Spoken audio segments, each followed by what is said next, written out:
स्वामी प्रसाद मौर्य की चौथी रथ यात्रा अम्बेडकर नगर में जलालपुर सभा में जनता से जुड़ने की अपील। उत्तर प्रदेश के अम्बेडकर नगर से ताजा खबर है, जहां अपनी जनता पार्टी के राष्ट्रीय अध्यक्ष और पूर्व मंत्री स्वामी प्रसाद मौर्य ने अपनी चौथी चरण रथ यात्रा के दौरान 18 मई 2025 को जलालपुर में रामगढ़ रोड फरीदपुर पर एक विशाल सभा को संबोधित किया। इस सभा में उन्होंने अपनी पार्टी के विस्तार के लिए जनता से जुड़ने की अपील की और कहा, हमारी पार्टी से जुड़िए, सरकार की अन्य बातों को नजरअंदाज करें। उन्होंने ऑपरेशन सिंदूर के तहत अचानक हुए युद्ध को रोकने के सरकार के एमएम फैसले पर भी सवाल उठाए। इसे गलत ठहराते हुए कहा कि ऐसा मंत्री महोदय को नहीं करना चाहिए था। सभा के बाद यात्रा जलालपुर से बांदीपुर में स्वागत कार्यक्रम, मुंडेरा में स्वागत कार्यक्रम और कटका में भी एक और सभा का आयोजन करेंगे। ये कार्यक्रम दोपहर करीब 2 बजे शुरू हुआ और लगभग 3:30 बजे तक चला। कार्यक्रम के संयोजक जगराम मौर्य, विधानसभा अध्यक्ष और पप्पू मौर्य, कार्यकारिणी सदस्य पंकज मौर्य और मीडिया प्रभारी सहित कई कार्यकर्ताओं की उपस्थिति में इसे सुचारू रूप से संपन्न किया गया। स्वामी प्रसाद मौर्य ने ये रथ यात्रा माननीय काशीराम के जन्मदिन 15 मार्च 2024 से लखनऊ में शुरू की थी। ये यात्रा उत्तर प्रदेश के सभी जिलों में अपनी पार्टी की छवि को बनाने के उद्देश्य से चल रही है, जिसमें विभिन्न जिलों में सभाएं और जनसंवाद कार्यक्रम आयोजित किए जा रहे हैं। इस दौरान अम्बेडकर नगर में उनकी यह चौथी रथ यात्रा थी। जय भीम। लोग धर्म के पीछे पागल में दौड़ने लगेंगे और इन नेताओं के किए गए पापों को अनदेखी कर देंगे। ये राम के हितैषी नहीं है, इनको धर्म भी नहीं प्यारा है। ये देश को लूट रहे हैं, देश की जनता की गाड़ी कमाई कितने में लगा रहे हैं। मैं सवाल खड़ा करता हूं,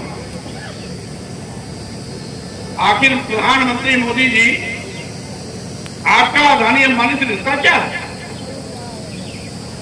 जो देश की सारी संपदा फेंकते जिनके आप बेचते जा रहे हो। अभी एक दिन मैं कानपुर के दौरे पर गया था। कानपुर देहात के हमारे जिलाध्यक्ष भी आए हुए, रामराज कहीं हैं, कर रहे हैं। उनके एरिया में कार्यक्रम लगा था। मैं सड़क पर चलता गया, हजारों एकड़ जमीन में बाउंड्री वाल हमको दिखाई पड़े। मैंने देखा गया कि ये तब जाकर के गेट मिला उसका मेन, जिसमें लिखा था अदानी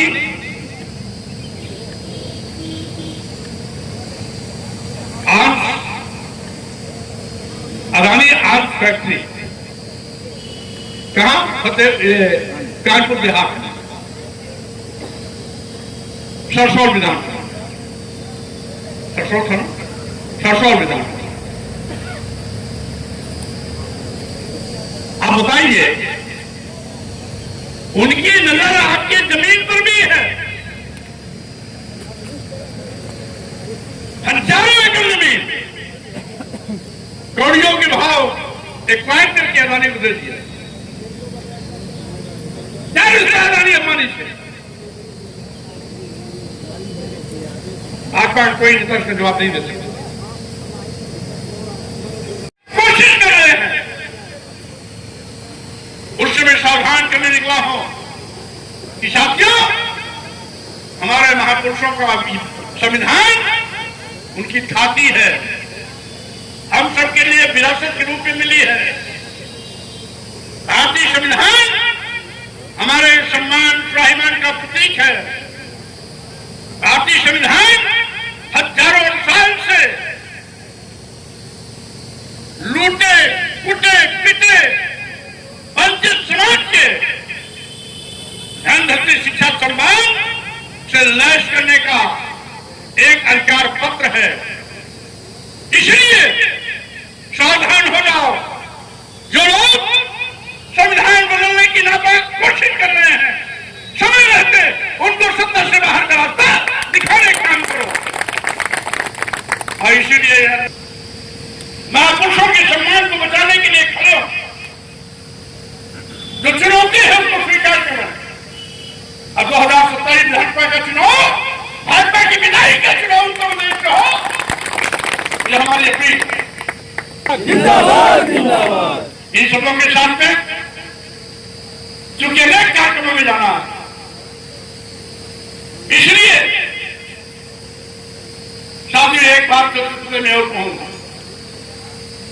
गांव में कहावत है, अकेला चना भार नहीं को।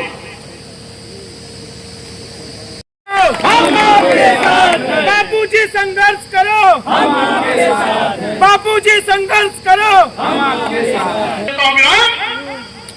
नेता हमीदा, जय भीम, जय भारत, नमो बुद्धाय। अपनी जनता पार्टी जिंदाबाद जिंदाबाद, अपनी जिंदाबाद जिंदाबाद।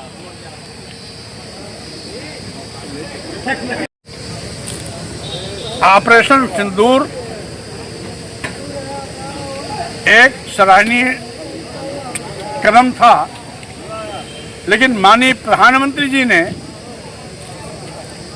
2 दिन के अंदर ही युद्ध विराम की घोषणा कर ऑपरेशन सिंदूर की हवा निकाल दी।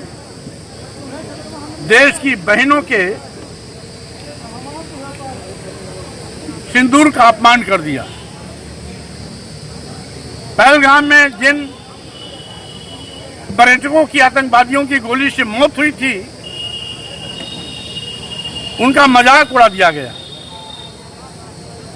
जब मोदी जी ने बिहार की चुनावी रैली को संबोधित करते हुए कहा था कि हम आतंकवादियों को वो सजा देंगे जिनको उन्हें सपनों में भी कभी उम्मीद नहीं की है, तो क्या कारण है बिना आतंकवादियों का सुपड़ा साफ किए